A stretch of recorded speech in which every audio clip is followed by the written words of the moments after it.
You have likely produced ammonia in the laboratory from the thermal decomposition of ammonium chloride or from the reaction of ammonium and hydroxide ions.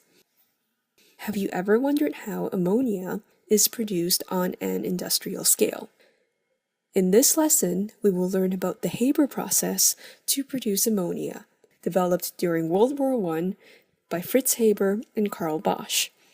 For their efforts and contributions to developing large-scale industrial processes, they were awarded with Nobel Prizes in chemistry. The Haber process is the industrial process for the manufacture of ammonia from hydrogen and nitrogen. Hydrogen is obtained from the reaction of methane and steam, producing carbon monoxide as a byproduct. The hydrogen produced from this reaction also reacts with oxygen from air, producing water and leaving nitrogen behind. Recall that air is 77% nitrogen. These gases are then compressed and delivered to the reactor, where ammonia is produced. These gases are then cooled down and ammonia is liquefied, ready to be tapped off. Unused hydrogen and nitrogen are recycled back to the reactor. Let's revisit this reaction again. Note that this is a reversible reaction and that the forward reaction is exothermic.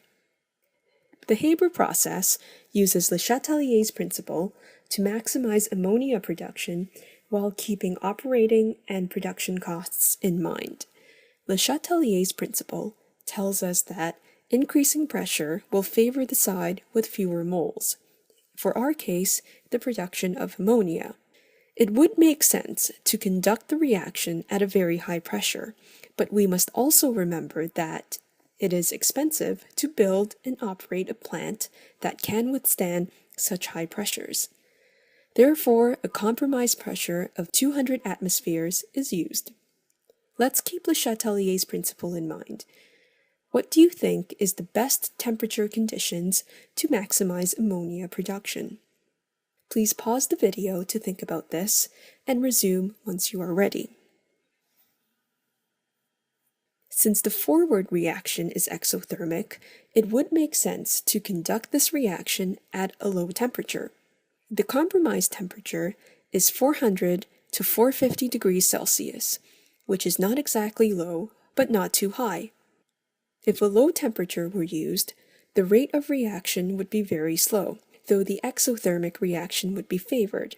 It would actually take a long time for equilibrium to be reached, so a compromise temperature of 400 to 450 degrees Celsius ensures that the reaction proceeds with sufficient yield.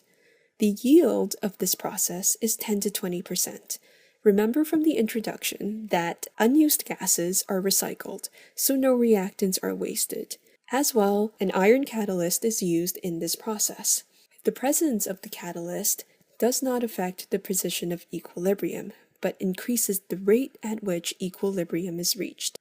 In conclusion, the Haber process is the industrial process to produce ammonia from hydrogen and nitrogen.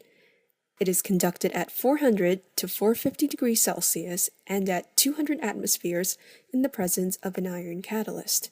These are compromise conditions in order to maximize ammonia production and economic profit.